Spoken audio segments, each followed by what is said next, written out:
Hello दोस्तों, मैं शेखर शर्मा आपके अपने यूट्यूब चैनल रेनबो में आपका स्वागत करता हूं। साधारण ब्याज आपका खत्म हो गया था, तो आज हम आगे कंटिन्यू करेंगे चक्रवृद्धि ब्याज से। देखो, चक्रवृद्धि ब्याज एक ऐसा ब्याज होता है जहां क्या है, साधारण ब्याज में क्या होता था कि हम केवल मूलधन पे ब्याज देते थे और प्रत्येक वर्ष की जो ब्याज थी वो बराबर थी। पर चक्रवृद्धि ब्याज में क्या होगा कि जो हमारा मूलधन है वो अगले वर्ष के लिए मिश्र धन का काम करेगा। अगले वर्ष के लिए क्या है, मिश्र धन का काम करेगा। और अगले वर्ष के लिए तो मिश्र धन, पर जब हम अगले वर्ष ब्याज दे रहे होंगे तो फिर उसके लिए फिर वो मूलधन का काम करेगा। यानी कि चक्रवृद्धि ब्याज में क्या होगा, क्या ब्याज के ऊपर फिर से ब्याज मिल रही होगी। ठीक है ना, ब्याज के ऊपर फिर से ब्याज मिल रही होगी। जैसे मैं आपसे कहूं कि आपके पास 100 रुपए हैं, आपके पास 100 रुपए हैं और मैं आपसे कह दूं कि आप ना इन्हें 20% वार्षिक दर पर किसी को उधार दे दो। अगर आप 20% वार्षिक पर देंगे, इसका मतलब क्या है कि एक वर्ष में साधारण ब्याज हो या चक्रवृद्धि ब्याज हो, पहले वर्ष तो आपको जो ब्याज है वो बराबर ही प्राप्त होगी।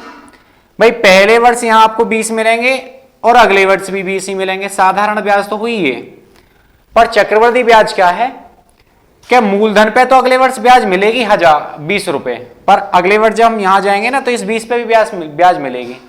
और जब मैं 20 का 20% निकालता हूं तो आप कहेंगे 20 गुणा 20/100, तो इसका मतलब फिर से आपको 4 रुपए ब्याज मिल गई होगी। यानी कि मैं आपसे कहूं साधारण ब्याज क्या होगी, तो आप कहेंगे 20 + 20 होगी। और मैं आपसे कहूं चक्रवृद्धि ब्याज क्या होगी, तो आप कहेंगे 20 + 20 और अगला ये 4। भाई यही तो होगी। तो साधारण ब्याज तो 2 वर्ष की देखो हुई 40 रुपए, पर चक्रवृद्धि ब्याज क्या हुई 44 रुपए। हुआ क्या कि यहां ब्याज के ऊपर फिर से ब्याज मिल गई। अगर देखो समय 2 वर्ष है, तो मैं आपको एक बात सीधी सीधी बताता हूं, अगर समय 2 वर्ष है तो आप इसमें सदाबहार फॉर्मूला लगाएं दर में। और ज्यादातर प्रश्न चक्रवृद्धि ब्याज के वो होंगे जो दर से सॉल्व हो जाएंगे, जो दर से सॉल्यूशन जिनका हो जाएगा। जैसे 10% है तो आप कहेंगे 10% + 10%। भाई चक्रवृद्धि ब्याज है, इसका मतलब ब्याज के ऊपर ब्याज मिलनी है, तो वहां क्या है 10% + 10%, तो 10 और 10 20 हुआ। फिर उस 10 पे जब ब्याज मिलेगी 10% की दर से, तो आप कहेंगे 10 + 10% 1 होता है। 10 का 10% कितना होता है, 1 रुपए। इसका मतलब 20 और +1, इसका मतलब ब्याज कितनी मिल गई, 21 रुपए। इसका मतलब क्या है कि साधारण ब्याज तो फिक्स हो जाती है और साधारण ब्याज के लिए हर वर्ष के लिए मूलधन समान रहता है, पर चक्रवृद्धि ब्याज में जो मिश्र धन होता है वो अगले वर्ष के लिए मूलधन का कार्य करता है। तो यहां से मैं आपको क्या है, मैं आपको एक बार बताता हूं कि जब भी चक्रवृद्धि ब्याज का प्रश्न आए तो आप उसमें दर का सॉल्यूशन करें। और इस चैप्टर के लिए आपको स्क्वायर और क्यूब याद है, तो आप प्रश्नों को थोड़ा सा जल्दी कर लाएंगे। जैसे मैं आपको एक प्रश्न बताता हूं, कंपेयर करेंगे वहां से। और भाई स्क्वायर और क्यूब आप याद कर लेना और धीरे धीरे प्रैक्टिस में लाएंगे तो आप देखो इसमें जितने भी प्रश्न हैं जो मैं आपको कराऊंगा सारे के सारे वो हैं जो पेपरों में आए हैं। इसीलिए आप अलग से स्क्वायर क्यूब ना याद करें, तो जो पेपरों में संख्या आई है, जैसे मैं आपसे कहूं 5%, तो आप कहेंगे 5% की फ्रैक्शन बनती है 1/20। 5% कितना, 1/20। तो आप 1/20 बना तो समय 2 वर्ष है, तो 20 का वर्ग याद होना चाहिए, और 1/20 था, इसका मतलब 21 का भी वर्ग याद होना चाहिए। अगर आपसे कहा जाए कंपाउंड इंटरेस्ट 3 वर्ष के लिए, तो आपको क्या है कि 20 का क्यूब याद होना चाहिए और 21 का भी क्यूब याद होना चाहिए। आप जैसे जैसे प्रैक्टिस में लाएंगे धीरे धीरे अपने आप से याद हो जाएंगी। ठीक है, पर कुछ मान ऐसे हैं जिन्हें मैं आपको बताता हूं याद कैसे करने हैं और 2 वर्ष का आप निकालेंगे किस तरीके से। जैसे आप चक्रवृद्धि ब्याज से पहले देखेंगे, जब मैं आपको बताऊंगा स्क्वायर किस तरीके से करते हैं। जैसे मैं आपसे कहूंगा आप ना 20 का वर्ग करें, तो आप कहेंगे 20 का वर्ग तो आसान है, 20 की गुणा 2 की गुणा 2 में कर दी 4, 20 20 400। मैं आपसे कहूं आपने 21 का वर्ग करें, तो आप कहेंगे 21 का वर्ग कितना, 441। और मैंने इसकी अलग वीडियो भी बनाई हुई है जो YouTube पे डाली हुई है, जिसमें क्या है स्क्वायर करने और क्यूब करने मैंने आपको बताए हैं। और स्क्वायर करने तो बहुत ही आसान है, तो यहां मैं इसलिए फिर से एक बार रिवाइज कर रहा हूं ताकि इस चैप्टर को मैं आसानी से आपको बता पाऊं। ठीक है भाई, यहां आपने 20 का याद कर लिया, 21 का याद कर लिया। जैसे मैं आपसे कहूं कि दर थी आपकी 1%, मानो आपके लिए आ गया दर है 1% और वो है समय है 2 वर्ष।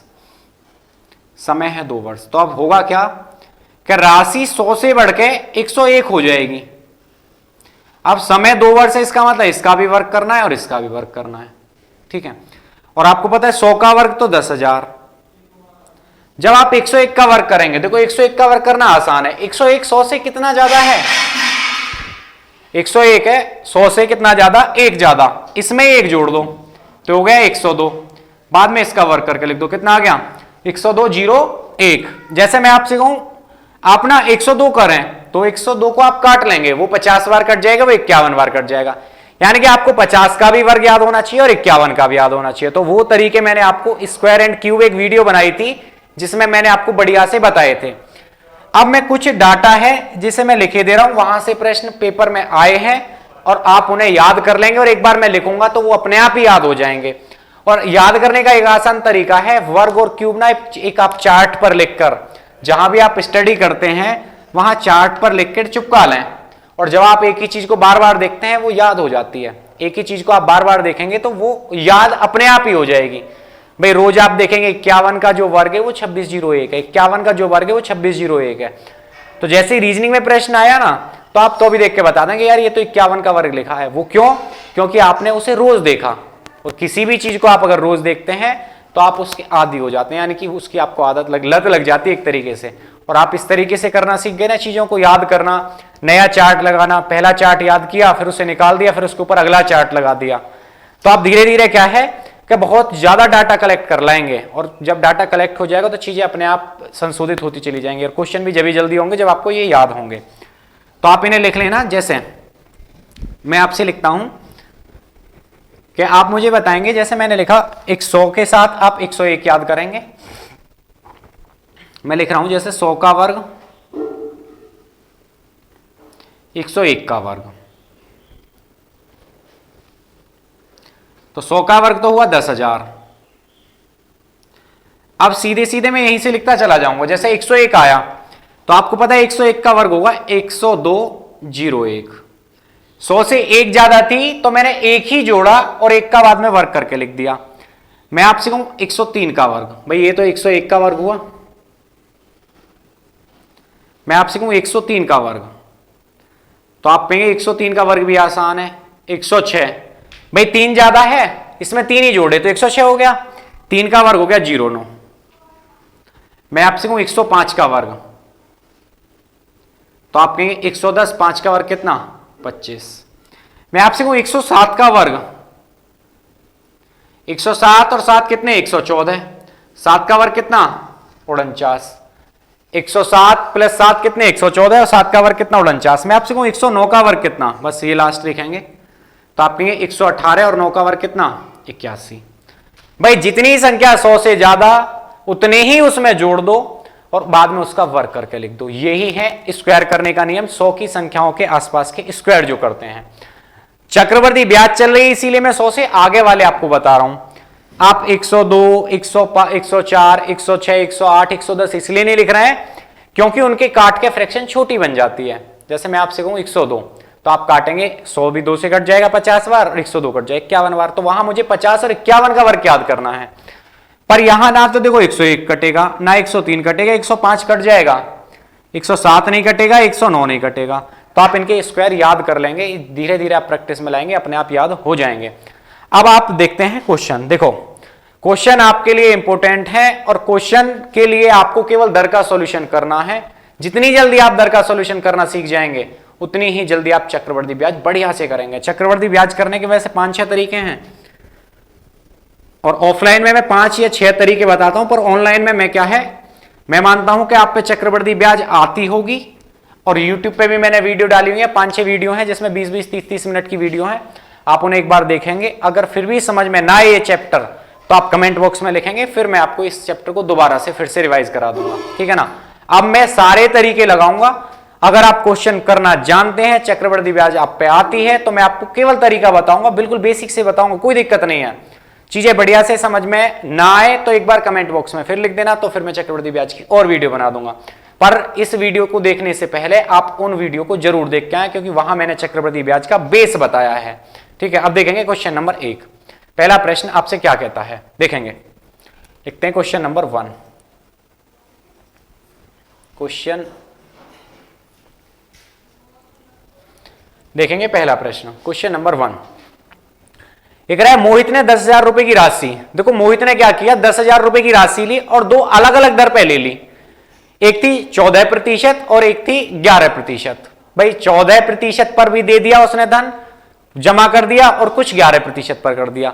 अब है तो 10,000 रुपए की राशि, इसका मतलब क्या होगा कि उसने 10,000 रुपए को दो भागों में तोड़ दिया होगा।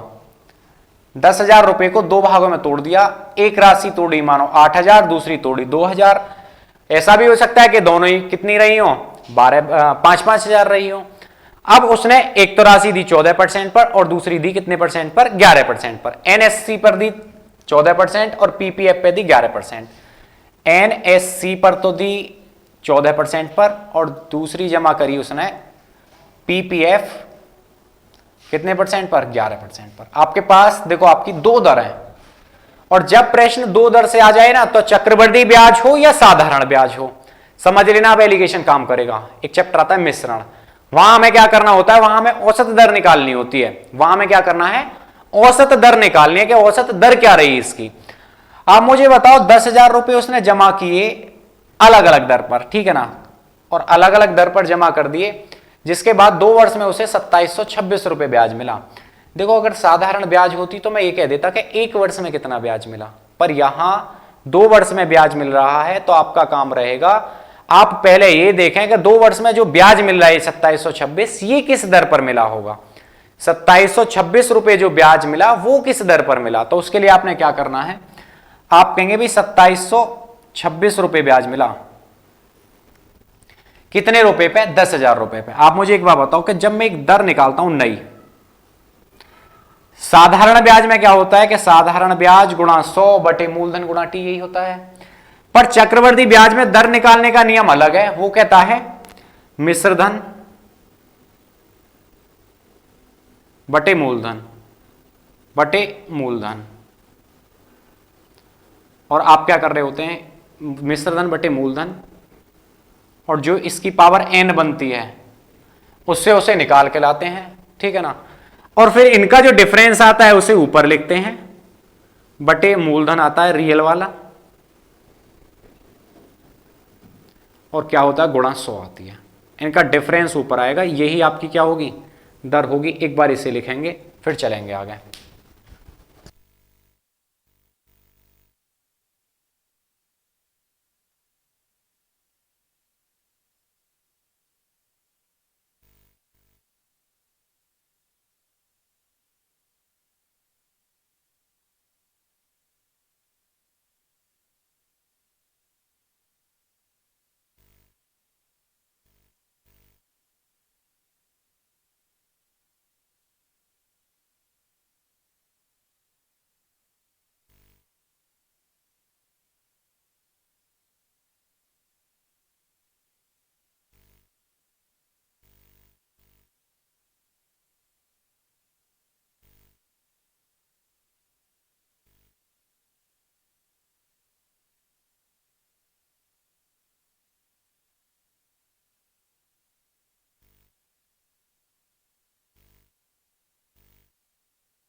लो भाई लिख लिया होगा, चलते हैं फिर आगे देखेंगे एक बार इस प्रश्न को।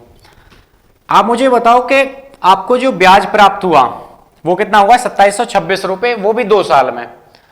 अगर 2 साल में 2726 रुपए ब्याज मिल रहा है, तो आप मुझे बताओ कि अगर मैं ये सारा का सारा धन 14% पर देता, भाई आपसे पूछ क्या रहा है, वो कह रहा है कि पीपीएफ में कितनी राशि निवेश की गई थी। अब आपसे पीपीएफ पूछिए तो मैं सारी की ये मान ले रहा हूं कि एनएससी पर दी थी। अगर वो सारी की सारी राशि एनएससी पर दे देगा, अगर वो सारी की सारी राशि एनएससी पर दे देगा, तो आप कहेंगे कि 10,000 रुपए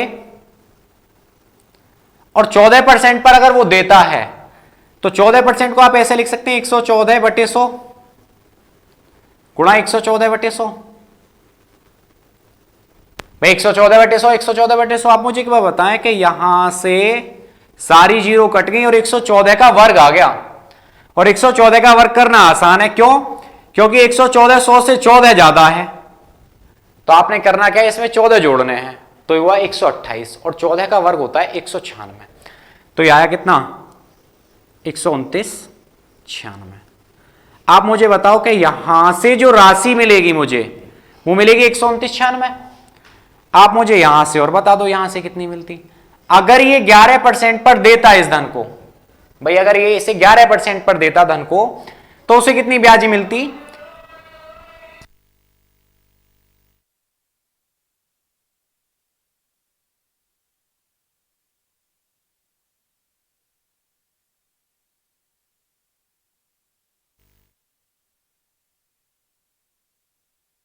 भाई यहां से कितनी ब्याज मिलती? तो यहां से ये मिलती, इन वाली जीरो से तो ये वाली जीरो गई, इस वाली जीरो से जीरो गई। 111 का जो वर्ग होता है ये होता है आपका कितना? 111 गुणा 111 तो 122, ये आ गया 122 और 11 का वर्ग 121, तो कितना आ जाएगा? 123 21, 123 21। आप मुझे बताओ कि यहां से मुझे ब्याज कितनी मिली? तो आप देख रहे हैं 2996 रुपए। यहां से ब्याज कितनी मिली? तो आप देख रहे हैं 231 रुपए। भाई 10,000 तो मूलधन था। अब एक बार बताओ कि अगर यहां से 2996 तो मिटा दिया, यहां से 2331 रुपए, 2321 रुपए ब्याज, तो ये यहां लिख दिया। अब एवरेज ब्याज कितनी बताई थी? तो वो आपको बताई थी कितनी? 2726 रुपए। बस आप इन्हें क्रॉस घटा दें, बस आपका काम रहेगा इन्हें क्रॉस घटा दें। देखो 6 में से 1 गया 5, और यहां कितने बचे? 2 में से 2 गया 0, 7 में से 3 गए 4, यहां बचा 405। अगर आप इसे घटा रहे हैं तो 6 में से 6 गए 0, 9 में से 2 गए 7, और यहां बचे कितने? 9 में से ये 2, ये आया 270 और ये आया 405। देखो 27 से कट जाएगी, 27 से नहीं, इसे काट दें 9 से।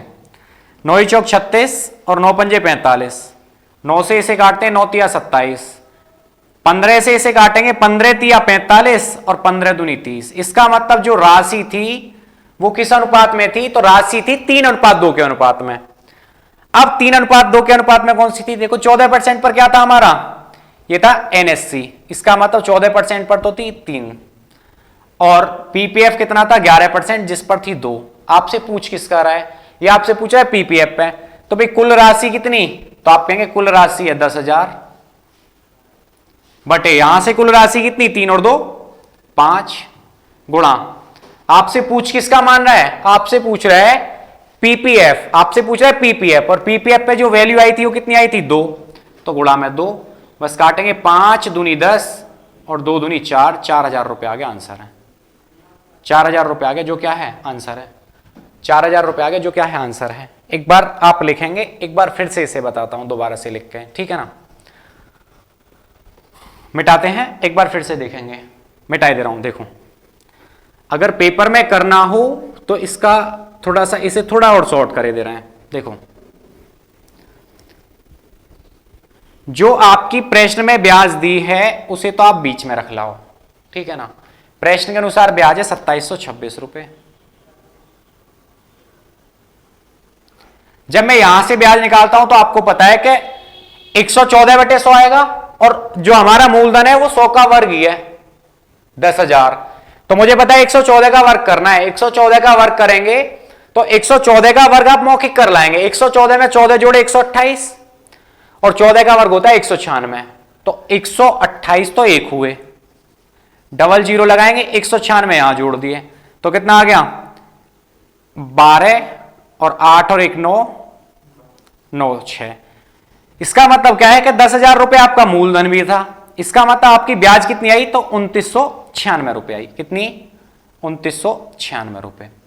ऐसे ही मैंने यहां किया, 11 का 111/100 होगा, और 111 का जो वर्ग रहता है 123 21, और 123 21 है, इसका मतलब 23 21, ये आपकी ब्याज है। बस क्रॉस घटाए, जब क्रॉस घटा के लाया तो यहां तो बचे थे शायद 405, यहां बचे थे 270।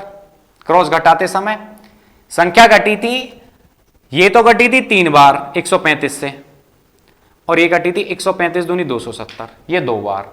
इसका मतलब ये राशि तो थी 2 और ये थी, ये तो थी 3 और ये थी 2, दोनों मिला के कितनी? 5। प्रश्न के अनुसार कुल राशि कितनी है? 10,000, और गुणा में कितना आ गया? आपसे पूछ रहा था पीपीएफ, और पीपीएफ पर राशि कितनी थी? 2, तो बस काटेंगे 5 दूनी 10, 2,000 बार, और 2,000 की गुणा 2 में, तो आंसर कितना आ गया? 4,000 रुपए आ गए। यही आपका क्या है? यही आपका क्या है? आंसर है। तो प्रश्न बढ़िया से समझ में आया होगा, और आसान है प्रश्न करना। चक्रवृद्धि ब्याज बढ़िया चैप्टर है, बिल्कुल आसान, ठीक है ना? देखते हैं अगला प्रश्न, देखेंगे क्वेश्चन नंबर 2 क्या कहता है आपसे। प्रश्न संख्या 2 देखेंगे। क्वेश्चन नंबर 2 देख रहे होंगे, क्या कहता है आपसे। क्वेश्चन नंबर 2 देखेंगे भाई। देखो प्रश्न कह रहा है कि जो है 2000 रुपए 40% की दर से तीसरे वर्ष के लिए ब्याज की राशि याद कीजिए। अब देखो 40% से आपसे ये नहीं कह रहा कि 40% से आप 3 वर्ष का ब्याज बचाएं, आपसे कह रहा है कि 40% की दर से ना तीसरे वर्ष का ब्याज याद कीजिए। 40% से केवल तीसरे वर्ष का। तो देखो आपने सॉल्यूशन ना 2000 से नहीं करना, आप केवल 40% का सॉल्यूशन कर लाओ। आप एक बार बताओ कि अगर 40% ही दर है तो इसका मतलब क्या है कि 40% के रेट से आपको ब्याज मिल रही होगी। ठीक है, मैं आपको 2 तरीके बताता हूं। देखो 2000 रुपए अगर मैं इसका 40% निकालता हूं पहले वर्ष, फिर दूसरे वर्ष निकालना होगा, फिर तीसरे वर्ष निकालना होगा। अब मैं 2000 का 40% निकाल दूं तो आप कहेंगे 2000 गुणा 40/100, इसका मतलब क्या है, कितनी ब्याज, 800। भाई 800 रुपए ब्याज आ गई। अगले वर्ष के लिए जाएंगे फिर 800, तीसरे वर्ष के लिए जाएंगे 800। ये तो ही आपकी मूलधन पे ब्याज। भाई मूलधन पे आप ब्याज दे रहे हैं तीनों वर्ष। अब होगा क्या कि इस 800 भी तो ब्याज लगेगी क्योंकि चक्रवर्ती ब्याज है। 800 गुणा 40/100 तो आप कहेंगे 2 जीरो कटी, 8 चौक 32। इसका मतलब यहां जो ब्याज मिलेगी वो 320, और इसी पे जो यहां ब्याज मिलेगी यहां तो वो भी 320। अब इस 800 पे फिर से जो ब्याज मिलेगी ये भी आपकी 320। भाई ऐसे मिल रही होगी। अब होगा क्या, इस 320 पे भी तो ब्याज मिलेगी, तो आप कहेंगे 320 पे फिर से ब्याज कितनी, तो आप कहेंगे 40% की दर से। आप कहेंगे दोनों जीरो कटी, 4 दूनी 8 और 4 तिया 12, 128 रुपए फिर से ब्याज मिल गई। अब आपसे प्रश्न कह भी रहा है कि तीसरे वर्ष के लिए ब्याज की राशि कितनी है। देखो ये तो है 2 वर्ष की ब्याज और आपसे तीसरे वर्ष की ब्याज पूछी है, तो आपने करना क्या है, बस ये तीसरे वर्ष वाला जोड़ देना है। तीसरे वर्ष वाला ये जोड़ देना है, और अगर आप इसे जोड़ लाए तो 800 और 300 1100, 11 और 3 1400, 1500, 1500, 20 और 20 40, 1540, 1560, 1568, बस 1568 आ गया। बस ये आपका आंसर है, 1568 रुपए आ गया, जो आपका क्या है, आंसर है। एक बार इसे लिखेंगे, इसका फिर मैं आपको दूसरा तरीका बताता हूं। 1568 रुपए आ गया, जो ऑप्शन नंबर कौन सा है, ऑप्शन नंबर सी है। 1568 रुपए तीसरे वर्ष की ब्याज पूछी थी, जो आपने कंपेयर करके निकाल ली। अब देखते हैं इसका दूसरा तरीका क्या है। एक और तरीका देखेंगे। देखो आप चाहे तो इसे 40% से सोल्व कर सकते हैं। कैसे, 40% से सोल्व करें। दूसरा तरीका भी आसान है, जो बहुत बढ़िया से आसानी से समझ में भी आ जाएगा। देखो क्वेश्चन नंबर 2, आपके पास प्रिंसिपल है कितना, 2000 रुपए, आ रहे आपके पास 40%। आपसे पूछ रहा है तीसरे वर्ष का ब्याज। देखो 40% मतलब कितना है, 40% का मतलब हुआ 2/5। आया कैसे, तो आप कहेंगे 40% का चिन्ह हटाया बटे 100, तो मैंने इसकी भिन्न बनाई, 20 से काटेंगे, 20 दूनी 40, 20 पंजे 100। बात समझ में आई, 2/5 कैसे आया। तो 2/5 के बाद चक्रवर्ती ब्याज में हमेशा क्या करना है कि इसे ऊपर ले जाकर जोड़ना है, क्योंकि ये वाली तो होती है ब्याज, ये होता है हमेशा हमारा मूलधन प्रिंसिपल। अगर चक्रवर्ती ब्याज है तो आप एक बार बताओ, ये राशि 5 से बढ़ के एक वर्ष में कितनी, 7। 5 से बढ़ के 7 एक वर्ष में। यहां तक चीजें बढ़िया से समझ में आई होंगी। अब चलते हैं आगे। जब हम दूसरे वर्ष के लिए जाएंगे तो इसका भी वर्ग होगा, ये हो जाएगी 25 और ये हो जाएगी 7 का वर्ग 49, क्योंकि चक्रवर्ती ब्याज की क्वालिटी है कि हमेशा स्क्वायर में बढ़ती हैं आगे। जब मैं तीसरे वर्ष के लिए जाऊंगा तो ये हो जाएगी 125 और ये हो जाएगा 7 का क्यूब, 7 सत्ते 49 सत्ते 343, 343। अगर प्रश्न तीसरे 3 वर्ष का ब्याज पूछता तो मैं कंपेयर यहां से करता, पर उसने क्या पूछा कि केवल तीसरे वर्ष का ब्याज बताएं आप, और तीसरे वर्ष का ब्याज आप जब निकाल पाएंगे जब आपके मूलधन बराबर हों। और आपको पता है पहली लाइन तो आपकी मूलधन बन रही है और दूसरी लाइन आपकी क्या बन रही है, मिश्रधन बन रही है। आप एक बार बताओ, यहां तो मूलधन 125, यहां मूलधन कितना 343। अब मैं मूलधन बराबर करता हूं, मूलधन बराबर करना है, इसका मतलब क्या है कि 125 यहां बनाना है, कितने की गुणा कर दें 5 की, और मैं केवल यहां मूलधन बराबर कर रहा हूं, यहां करने की जरूरत नहीं है क्योंकि मुझे तीसरे वर्ष का चाहिए केवल। जब मैंने 5 की यहां गुणा करी तो 125 हो जाएगा क्या, और जब मैं यहां 5 की गुणा करके लाया तो 5 की गुणा अपने आप यहां होगी, और जब यहां करेंगे तो 49 गुणा 5 हो जाएगी, और 5 पंजे 25, 250, इसका मतलब ये आया 245, 245, 245 गुणा करने के बाद 245। अब आप एक बात देखो कि यहां भी आपका मूलधन 125 है और यहां भी मूलधन 125 है, यहां 2 वर्ष का जो मिश्रधन है वो 245 है और 3 वर्ष का मिश्रधन 343 है। अगर मैं इस मिश्रधन में से इसे घटा लाऊं तो क्या तीसरे वर्ष की ब्याज आ जाएगी, तीसरे वर्ष की चक्रवृद्धि ब्याज आ जाएगी। करते हैं भाई, तीसरे वर्ष की चक्रवृद्धि ब्याज, तीसरे वर्ष की चक्रवृद्धि ब्याज, तो मैं देखता हूं मैंने क्या किया, 343 में से 245 घटा दिया और 343 में से 245 घटाए, इसका मतलब अंतर कितना आ गया 98। यही आपकी चक्रवृद्धि ब्याज है। कर लाओ अब कंपेयर। आप एक बार बताओ, प्रश्न के अनुसार मूलधन कितना है, तो आप कहेंगे 2000 रुपए है, ठीक है ना, 2000 रुपए है, बटे कितना 125, गुणा में कितना 98 रुपए, बस 25 से काटेंगे, 25 अट्ठे 200, 0, 25 पंजे 125, 5 से काटेंगे 16 बार, 16 गुणा 98 कर दो, 16 गुणा 98, और देखो 16 गुणा 98 करनी आसान है, 98 को मैं लिख सकता हूं 100 माइनस 2, और 16 गुणा 100 करता तो 1600, और 1600 में से 32 घटा दो क्योंकि 16 दूनी 32, और 1600 में से 32 घटाए तो ये आ गया आपका कितना 1568 रुपए, 1568 रुपए, जो आपका क्या है आंसर है। बहुत ही आसान तरीका है, समझाने में थोड़ा समय लगा है, अगर आप इस पे प्रैक्टिस कर लाएंगे तो बहुत ही जल्दी प्रश्न हो जाएगा। देखेंगे अगले प्रश्न को, क्वेश्चन नंबर 3 देखेंगे, प्रश्न संख्या 3 देखेंगे क्या कह रहा है भाई आपसे।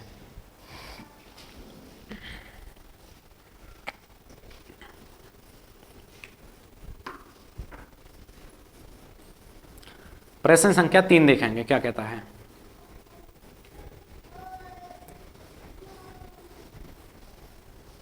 प्रश्न संख्या 3 देखो, ये कह रहा है कि 16,400 रुपए की राशि उधार ली जाती है, इसका मतलब प्रिंसिपल हो गया 16,400 रुपए, लिख दें P बराबर 16,400 रुपए, ठीक है, और इसे 5% चक्रवृद्धि ब्याज दर पर 2 किस्तों में चुकाया जाना है।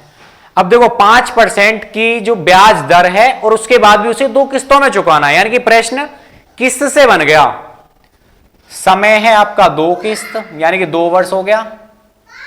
दर कितनी है, तो आपके पास दर है आपकी कितनी 5%। देखो किस्त का प्रश्न हो या चक्रवृद्धि ब्याज हो, पूरा का पूरा प्रश्न दर पर डिपेंड करेगा। दर कितनी है 5%, सॉल्यूशन 5% का कर लाओ, 5% कितना 1/20, और मैंने आपको बताया चक्रवृद्धि ब्याज है, इसका मतलब राशि 20 से कितनी होगी 21। जब हम दूसरे वर्ष जाएंगे तो 20 20 400 स्क्वायर में बढ़ेगी अपने, ये 400 होगी, ये 441, ये कितनी होगी 21 गुणा 21 मतलब 441। आप मुझे एक बार बताओ कि यहां किस्त बराबर है, और जब भी समान किस्त से आ जाए प्रश्न तो याद रखना ये वाली जो लाइन है ना, ये हमारी किस्त होती है। अगर मैं पूरे को जोड़ूंगा तो ये अमाउंट हो जाएगा, मिश्रधन हो जाएगा, और अगर केवल मैं सिंगल यूनिट देख रहा हूं तो ये हमारी किस्त है, और किस्त हमेशा लास्ट वाली किस्त पे डिपेंड करेगी कि जो हमारा लास्ट में धन दिया गया होगा वही हमारी किस्त बनेगी, और सबे उसी के बराबर करना है। आप एक बार बताओ, यहां तो किस्त 441, यहां किस्त 21, तो मैं क्या करता हूं 441 बनाने के लिए यहां गुणा करता हूं किसकी, तो आप कह रहे हैं यहां गुणा कर दो आप 21 की, यहां गुणा किसकी, यहां आप गुणा करो 21 की, और अगर आपने 21 की गुणा यहां करी तो इसका मतलब गुणा 21 आपने यहां भी करनी है। अगर ऊपर आप यहां गुणा 21 कर लाए, इसका मतलब 21 की गुणा यहां भी करनी है। ये वाली लाइन तो आपकी बनती है मूलधन, अगर मैं इस सभी को जोड़ता हूं तो ये हमारा मूलधन, और अगर मैं इस सभी को जोड़ रहा हूं तो ये आपका मिश्रधन,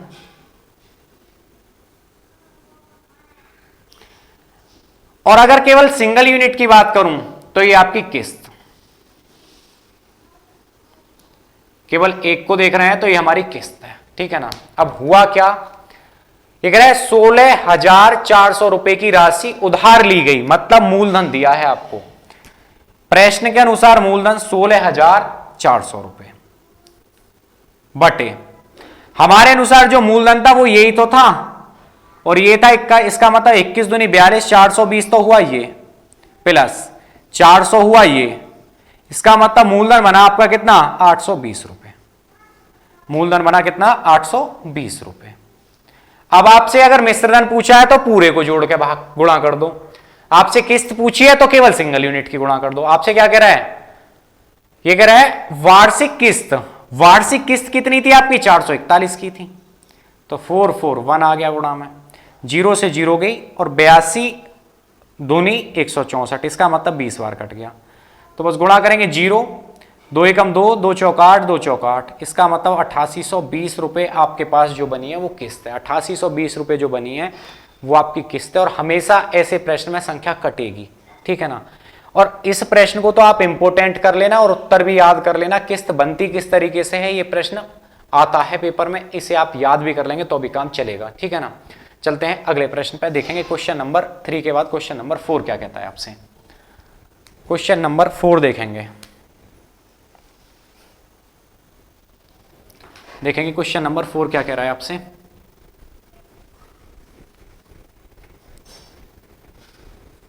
क्वेश्चन नंबर 4 देखते हैं।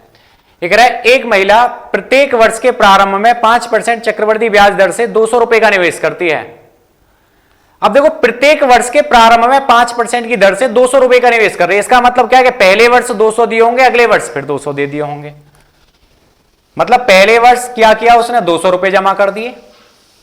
अब हुआ क्या, जब दूसरे वर्ष में पहुंचे तो फिर उसने 200 जमा कर दिए। मतलब पहले वर्ष तो आपको 200 रुपए पे ब्याज मिलेगी, पर जब आप दूसरे वर्ष जाएंगे तो आपको 400 रुपए पे ब्याज मिलेगी, ठीक है ना। आप दोनों तरीके से कर सकते हैं। चलते हैं आगे क्या पूछ रहा है। ये कह रहा है दूसरे वर्ष के अंत में कुल निवेश राशि हो जाएगी, इसका मतलब दूसरे वर्ष के अंत में उसे कुल कितनी राशि निवेश, मतलब कुल कितनी रुपए उसके पास हो जाएंगे। आप मुझे एक बार बताओ कि जब मैं इस पे 5% की दर से ब्याज दूंगा, भाई जब मैं इस पे 5% की दर से ब्याज देता हूं तो आप कहते हैं 200 का 5% कितना, तो आप कहेंगे 200 का 5% निकाल दो जो 10 रुपए आएगा, ठीक है ना। भाई 210 हो जाएगी राशि, ठीक है ना। पहले वर्ष में आपकी राशि हो गई 210 रुपए। अब क्या होगा कि ये 210 ये तो हो ही गई, जब मैं अगले वर्ष के लिए जाऊंगा तो 210 में फिर से मैं 5% की ब्याज देने वाला हूं, 210 में फिर से मैं 5% की ब्याज दूंगा, तो आप कहेंगे 210 गुणा 5/100, 210 गुणा 5/100, 210 गुणा 5/100, इसका मतलब मैंने फिर से इस पे ब्याज दी कितनी, तो 21 पंजे 105, 10.5 की। इसका मतलब जो मेरे पास 210 थे वो पहले वर्ष में 210 बने, अगले वर्ष में कितने बन गए, तो आप कह रहे हैं 220 रुपए 50 पैसे बन गए। कैसे बन गए, तो पहले वर्ष 10 रुपए ब्याज, अगले वर्ष 10.5 ब्याज, तो ये 200 तो इतने बन गए। अब हुआ क्या, अगले वर्ष जो 200 जमा करे इस पे फिर से 5% की ब्याज, मतलब 10 रुपए ब्याज मिली होगी, इसका मतलब ये राशि बढ़कर 210 हो गई होगी। इसका मतलब कुल जो ब्याज प्राप्त हुआ होगा या कुल धन जो प्राप्त हुआ होगा 220 प्लस 210, तो हो गया आपके 230 रुपए और 50 पैसे आ गए, 230.5 आ गए। यही आपका आंसर है। चलते हैं अगले प्रश्न पे, देखेंगे क्वेश्चन नंबर 5 क्या कह रहा है आपसे।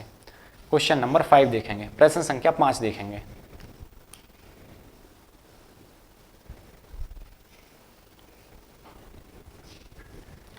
क्वेश्चन नंबर 5 देखेंगे, देखो क्या कहता है आपसे।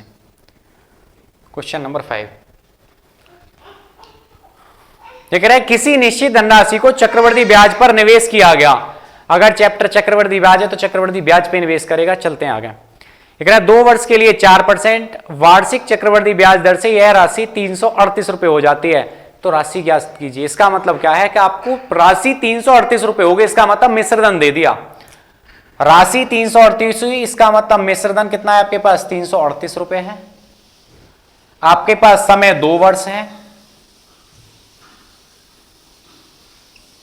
और आपके पास जो रेट है, जो दर है, वो कितनी है, वो आपकी 4% है।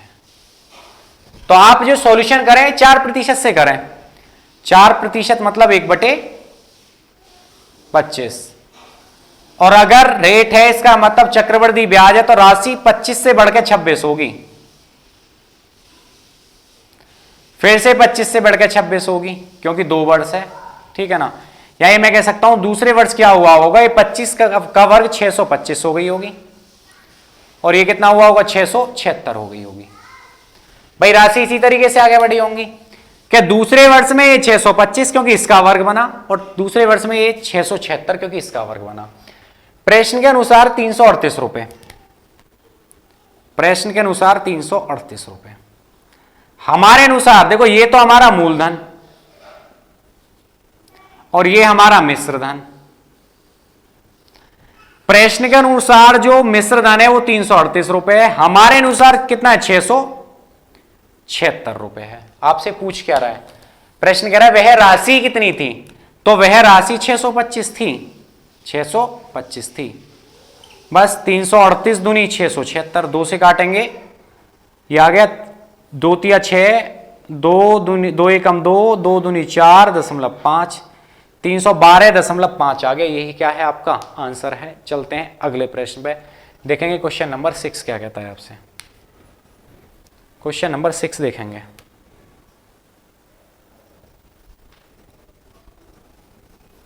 क्वेश्चन नंबर 6 क्या कहता है, देखेंगे एक बार उसे।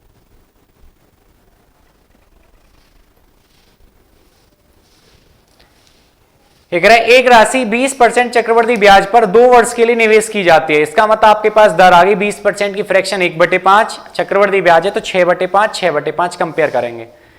यदि ब्याज अर्धवार्षिक आधार पर देय है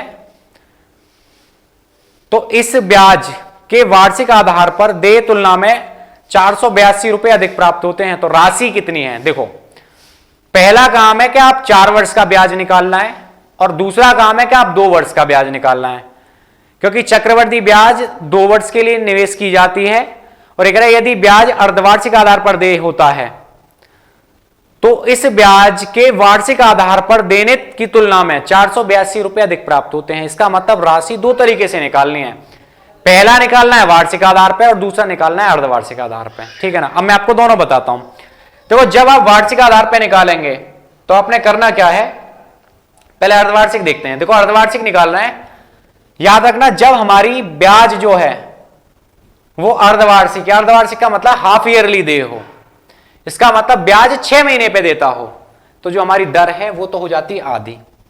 जो हमारी रेट है अर्धवार्षिक में वो हो जाती है बटे 2, और जो टाइम है जब यहां बटे 2 हुआ, इसका मतलब टाइम में गुणा हो जाएगी 2 की, ठीक है ना।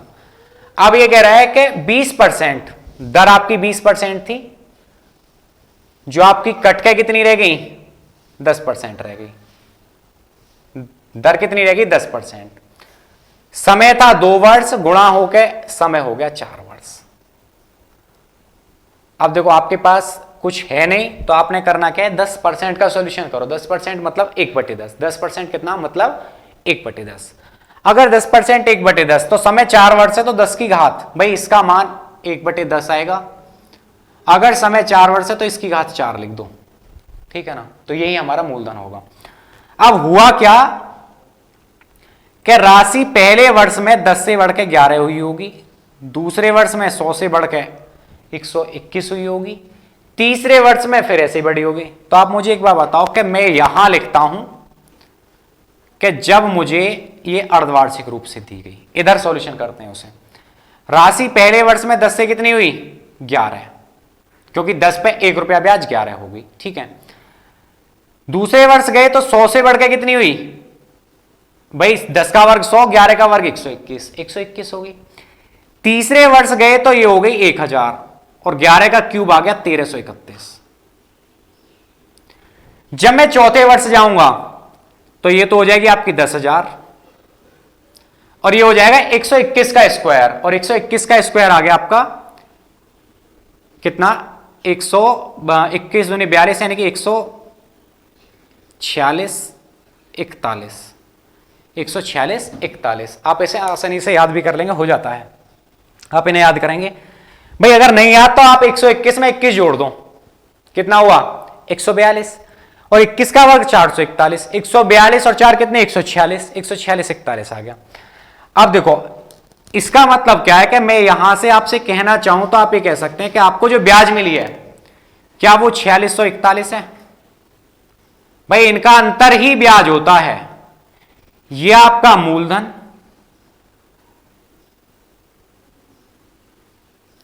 ये आपका मिश्रधन,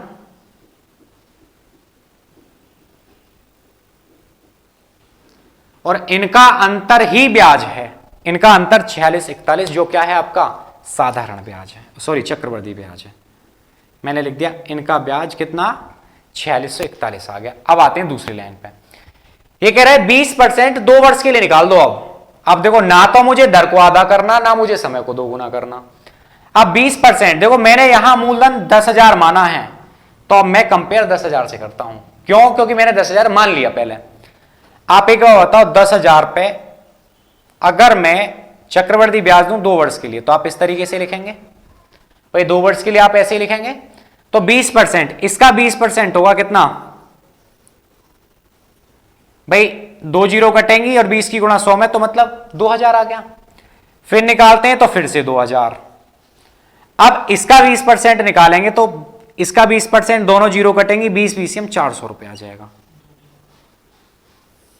20 बीसीएम 400 रुपए आ जाएगा। आप अगर मैं आपसे कहूं कि यहां से ये ब्याज कितनी, तो आप कहेंगे यही तो चक्रवर्ती ब्याज है। 2,000 2,000 4,000 4,000 मतलब 4,400 रुपए, 4,400 रुपए।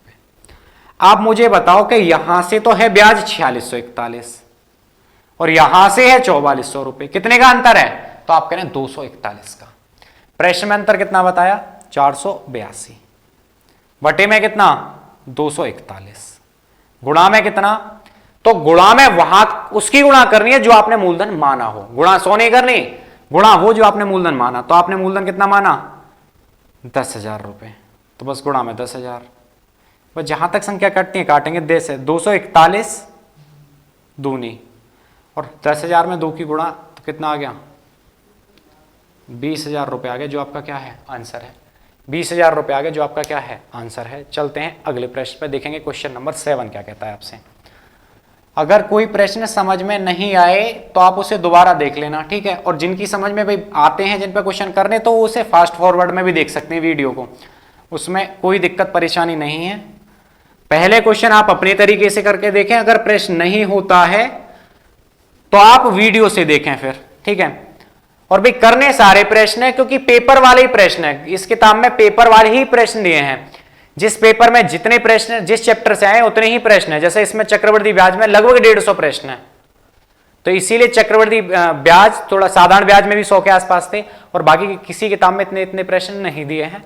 तो आप सारे के सारे प्रश्न करेंगे, एक प्रश्न चाहे 2 बार आए तो आप 2 बार करें बिल्कुल उन्हें, ठीक है। देखेंगे अगला प्रश्न, क्वेश्चन नंबर, प्रश्न संख्या 7 देखेंगे, क्वेश्चन नंबर 7। ठीक है, एक निश्चित राशि चक्रवर्ती ब्याज की किसी दर पर 2 वर्ष में कितनी हो जाती है 2,420 रुपए हो जाती है, 3 वर्ष में कितनी हो जाती है 2,662 रुपए हो जाती है। देखो आपके पास क्या था कि एक राशि 2 वर्ष में तो हो गई 2,420 रुपए, मैं लिखते हैं 2 वर्ष में कितनी, 2 वर्ष में हुई आपकी 2,420, लिख दिया 2 वर्ष में हुई राशि 2,420, और 3 वर्ष में राशि कितनी हो गई, तो 3 वर्ष में राशि हो जाती है 2,662 रुपए, 2,662 रुपए। यदि ब्याज का आकलन वार्षिक चक्रवर्ती आधार पर किया जाता है तो राशि और ब्याज की वार्षिक दर कितनी है। देखो उसने कहा है कि जो ब्याज है वो उसका आकलन ना वार्षिक आधार पर किया जाता है। अगर इस बात को नहीं बोलता तो आप मानते भी वार्षिक पर, जब अर्धवार्षिक बोले या तिमाही बोले तो आप कंपेयर करेंगे, वरना आप हमेशा वार्षिक ही मान के चलेंगे। आप मुझे एक बार बताओ, राशि 2 वर्ष में तो हुई 2,420 और 3 वर्ष में ये हुई, अगर मैं इसमें से इसे घटा लाऊं तो आप एक बात समझ पाए कि जब मैं लगातार वर्ष लेता हूं तो अगले वर्ष की जो ब्याज है वो साधारण ब्याज और चक्रवृद्धि ब्याज एक ही होती है। क्यों? आप मुझे बताओ, क्या चक्रवृद्धि ब्याज 100 रुपए है मेरे पास, मैं अगर साधारण ब्याज पे देता हूं तो आप कहेंगे 110 रुपए हो जाएंगे। भाई 10 रुपए मैंने 10% पर दिए, 110 हो गए। पर जब चक्रवृद्धि ब्याज में मुझे ब्याज मिलेगी वो इस पे ही तो मिलेगी। अगले वर्ष ये कितने हो जाएंगे? 121 रुपए हो जाएंगे, क्योंकि मैंने 100 का 10% निकाला, जो 10 आया मैंने इसमें जोड़ दिया। अब मैंने इसका 10% निकाला, जो 11 आया मैंने इसमें जोड़ दिया, तो कितनी होगी राशि? 121। अगर मुझे यहां से दर निकालनी है तो आप कहेंगे इन दोनों का अंतर लिख दो, क्योंकि लगातार वर्ष हैं। कितने का? 1 का, मतलब 11 का अंतर है। कितने पे? 110 पे, गुणा 100। देखो यहां से आपकी दर निकली आई, 11 से 11 खत्म, दर कितनी आ गई? 10% आ गई ना। वो कैसे आई? तो हुआ क्या कि यहां से जब लगातार वर्ष का अंतर आ जाए तो आप उसका अंतर लें, और जो आपका दूसरा यानी कि जो कम वर्ष का समय हो उसे आप नीचे लिखे, गुणा 100 कर दे, वहां से आपकी दर आ जाएगी। और अगर आप दर निकाल लाएंगे तो ये मानो कि प्रश्न हो ही जाएगा। जैसे अंतर कितने का, तो आप कह रहे हैं यहां से इसे घटाया तो अंतर कितने का है? ये आपका अंतर है 242 का, 242 का। ठीक है भाई, 2 में से जाएगा 2, 6 में से 2 गए 4, और 6 में से 4 गए 2, 242 का अंतर। और दर निकाल रहे हैं तो मूलधन नीचे आएगा, और अगले वर्ष के लिए छोटी संख्या मूलधन का काम करती है। कितना? गुणा 100। इस वाली 0 से तो ये 0 गई, 242 से 242 का। इसका मतलब जो आपके पास आर थी वो 10% थी, जो आर थी वो 10% थी। अब देखो 10% से केवल एक ही ऑप्शन दिया है, ऑप्शन नंबर बी, ये तो आ गया आंसर। ठीक है, अगर हमें मूलधन निकालना हो, क्योंकि हम पेपर में थोड़ी कर रहे हैं कि हमने ऑप्शन देखा लगा दिया, पेपर में तो आप लगा देंगे, कोई दिक्कत नहीं है। अगर हमें मूलधन निकालना हो तो आपको पता है कि राशि 10% पर दी गई है, इसका मतलब 11/10 हुई होगी एक वर्ष में।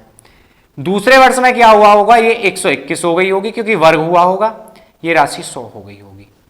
अब प्रश्न में आपको राशि को यहां कितना बताया? 2 वर्ष में, 2 वर्ष में हो जाती है कितनी? 2420 रुपए। हमारे अनुसार कितनी? 121 रुपए। गुणा में कितना? 100। यही आपका क्या है? प्रिंसिपल है। 121 दूनी 242, 20 बार कट गया, और 20 की गुणा 100 में कितना? 2000 रुपए आ गया, जो आपका क्या है? आंसर है। 2000 रुपए आ गया, जो आपका क्या है? आंसर है। ठीक है ना। चलते हैं अगले प्रश्न पे, देखेंगे क्वेश्चन नंबर 8 क्या कहता है आपसे। प्रश्न संख्या 8 देखेंगे, क्वेश्चन नंबर 8।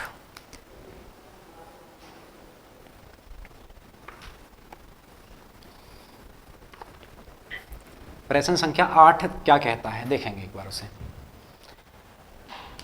देखो, एक योजना में 16,000 रुपए का निवेश किया। इसका मतलब क्या है कि 16,000 रुपए निवेश किए गए तो ये मूलधन का काम करेंगे। प्रिंसिपल आपके पास 16,000 रुपए आ गया, ताकि वह वयस्क होने पर कितना धन प्राप्त करेगा? यदि वह इसे 9 महीने के लिए प्रति वर्ष 20% चक्रवृद्धि ब्याज पर आज की दर से निवेश करता है।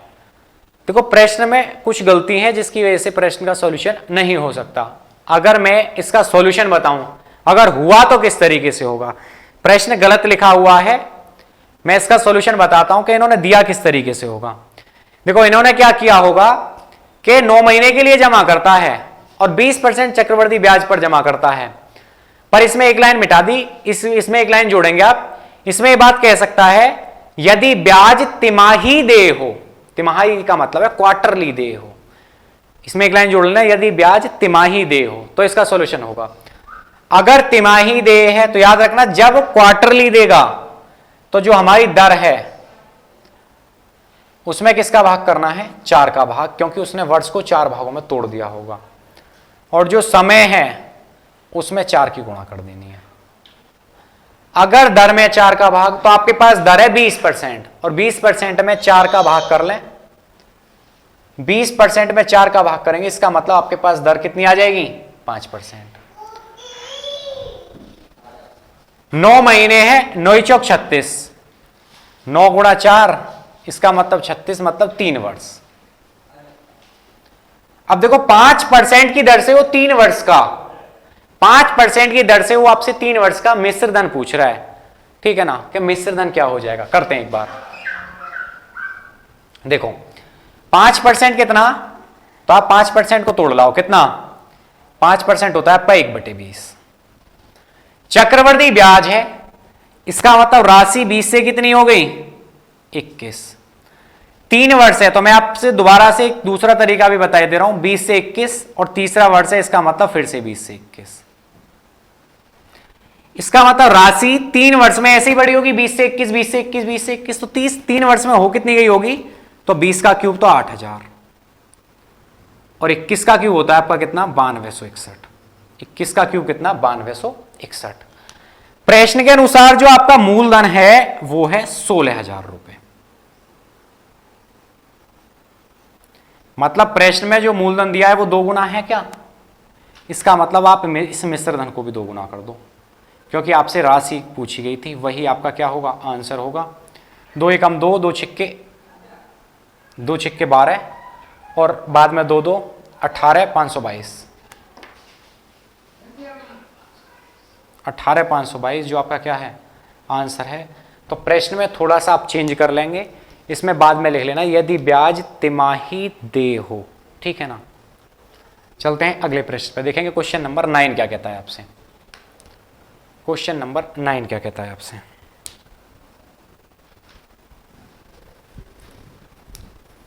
क्वेश्चन नंबर 9 क्या कहता है देखेंगे एक बार उसे। देखो क्वेश्चन नंबर 9 कहता है एक व्यक्ति ने 9% साधारण ब्याज पर धनराशि उधार ली 3 वर्षों के लिए।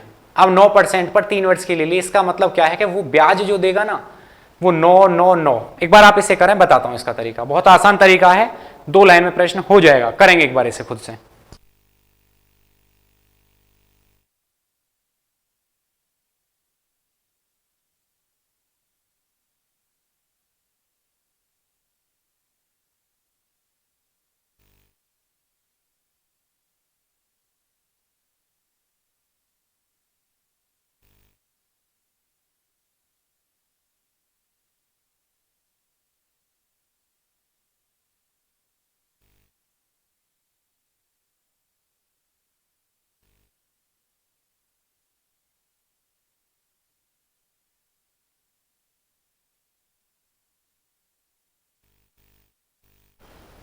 चलो देखते हैं एक बार इस प्रश्न को।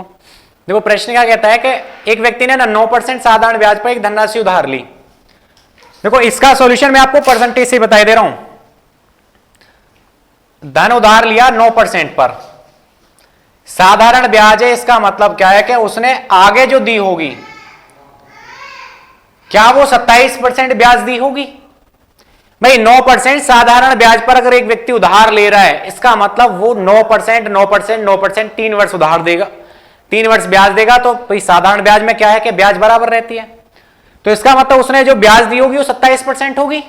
अब आगे प्रश्न क्या कहता है, और इसे 3 वर्ष के लिए 10% चक्रवृद्धि ब्याज दर पर उधार दे दिया। और अगर 3 वर्ष के लिए चक्रवृद्धि ब्याज दर पर उधार दिया ना, तो आप सोल्यूशन केवल 10% से कर लाओ। आप मुझे बताओ कि अगर 10% पर दिया गया तो क्या वैल्यू 10 से 11 बनेगी, क्या वैल्यू 10 से 11 बनेगी। 10% 1/10, तो राशि 10 से 11 हुई होगी, क्योंकि 10% का जो फ्रैक्शन बनती है 10% की वो कितनी बनती है 1/10। इसका मतलब राशि 10 से कितनी हो जाती है 11/10। आप ऐसे ही तो लिखते हैं, इसका मतलब राशि 10 से 11 होगी एक वर्ष में। अगर एक वर्ष में 10 से 11 है तो अगले वर्ष फिर 10 से 11, अगले वर्ष फिर 10 से 11। भाई हुआ ऐसे होगा, इसका मतलब राशि 1000 से बढ़ के कितनी हुई होगी, तो आप कह रहे हैं 1331 रुपए, ठीक है ना। 1331 रुपए। प्रतिशत निकालने के लिए आपने करना क्या है, आप मुझे एक बात बता दें कि अगर मैं यहां से ये देखूं कि ब्याज कितनी है, तो आप कहेंगे 331 रुपए ब्याज है, 331 रुपए ब्याज है, और 331 ब्याज है 1000 पे। मैं आपसे पूछूं अगर ये 100 पे होती, 100 पे क्यों निकाल रहा हूं, क्योंकि यहां में 100 पे कंपेयर करके ला रहा हूं, 27 जो लाया हूं, तो कितनी होती, तो आप कहेंगे 3 जीरो से 2 जीरो गई, और 1 जीरो का मतलब 1 अंक बाद दशमलव, 1 अंक बाद दशमलव। इसका मतलब आपके पास जो ब्याज आई वो कितनी आई, तो आप कहेंगे आपके पास जो नई दर आ रही है 10% से चक्रवृद्धि ब्याज से, वो कितनी आ रही है, वो आ रही है आपके पास 33.10, 33.10। यहां तक बात बढ़िया से समझ में आई होगी। अब वो व्यक्ति जो लाभ ले जाएगा वो इसका अंतर ही तो होगा। तो आप कहेंगे 27 और 6 33, इसका मतलब उसे जो लाभ मिला वो 6.10 का है। भाई उसे जो लाभ हुआ 6.10 का हुआ। प्रश्न में ये लाभ बताया कितना? प्रश्न के अनुसार 1952 रुपए का, हमारे अनुसार कितने का? 6.10 का। और आपका मूलधन कितना? 100 रुपए। आपका मूलधन कितना? 100 रुपए।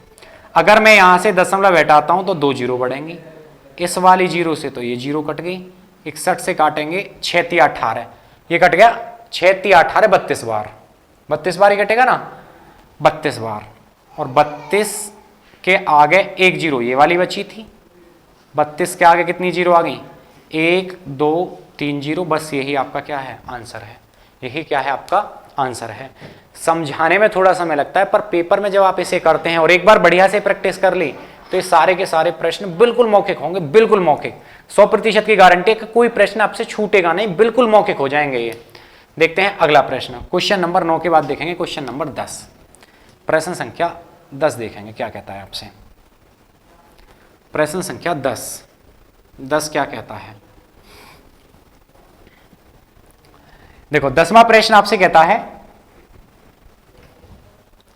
कि 2 साल के लिए निवेश की गई धनराशि जिसे 20% वार्षिक दर से वार्षिक आधार पर चक्रवृद्धि ब्याज किया जाना है 324 रुपए बन जाती है, वह राशि कितनी है? तो आप इसे कर लेंगे 20% की फ्रैक्शन। देखो 324 मैं डायरेक्ट ही कर दे रहा हूं, 324 राशि बन गई। 20% की जो फ्रैक्शन है ना वो कितनी है? 1/5। 20% 1/5, इसका मतलब राशि 5 से 6 हुई। तो 2 वर्ष है तो 2 बार यहां 6 × 6, और 2 वर्ष है तो 5 × 5 यहां। क्यों हुआ है? क्योंकि 20% 1/5 होता है, 1/5 होता है 20%, और 20% की जो फ्रैक्शन है वो 1/5 है। चक्रवृद्धि ब्याज मतलब 6/5 है। 2 वर्ष है मतलब 6 × 6 हो जाएगा, मतलब राशि 5 से 6 होगी, फिर 5 से 6 होगी। और आपको क्या बताया कि 2 वर्ष बाद हो जाती है कितनी? 324। हम कह रहे हैं 6 × 6 होगी। और आपसे मूलधन पूछा गया तो गुणा में 5 × 5 आ गया। बस 6 से काटेंगे, 6 पंजे 30 और 6 चौक 24, 6 नाम 54 और 25 निम्मा 225। बस यही आपका आंसर है। बिल्कुल ये मानो कि 7-8 सेकंड का प्रश्न था, अगर आपकी इस पे प्रैक्टिस बढ़िया है तो। चलेंगे अगले प्रश्न पे, देखेंगे क्वेश्चन नंबर 11। प्रश्न संख्या 11 देखेंगे क्या कहता है आपसे।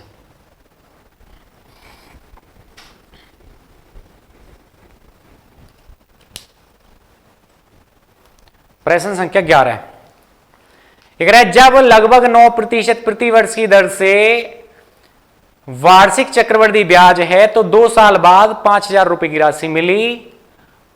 2 साल बाद 5,000 रुपए की राशि कितनी होगी? आपसे कह रहा है 2 वर्ष बाद 5,000 रुपए की राशि जो है वो कितनी हो जाएगी। अब देखो 109% है, इसका मतलब क्या है कि 109 हो जाएगी राशि। आप मुझे एक बार बताओ कि 5,000 रुपए मूलधन, 9% ब्याज मतलब 109, और 2 वर्ष है इसका मतलब फिर से 109/100, फिर से बटे 100। इन वाली 2 जीरो से 2 जीरो गई, 50 दूनी 100,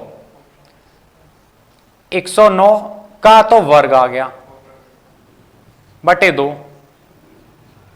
109 का वर्ग करना आसान, 109 का वर्ग होता है 11881। 11881 भाई 9% था, 9% प्रति वर्ष, तो 109/100, 109/100, ठीक है ना। 2 जीरो गई, 50 दूनी 100, नीचे 2 आ गया। अगर मैं आपसे कहूं 109 का वर्ग कितना हो गया तो आपका आया 11881।